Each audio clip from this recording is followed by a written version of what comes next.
ఆవు పాలతో అభిషేకములట, ఆవు పాలతో అభిషేకములట, ఆవు పెరుగుతో అభిషేకములట, ఆవు పెరుగుతో అభిషేకములట, ఆపద్బాంధవున అభిషేకములట.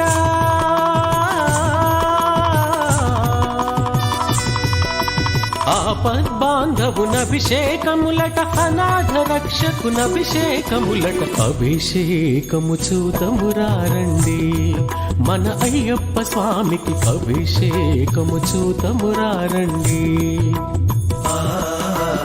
అభిషేకము చూతమురారండి, మన అయ్యప్ప స్వామికి అభిషేకము చూతమురా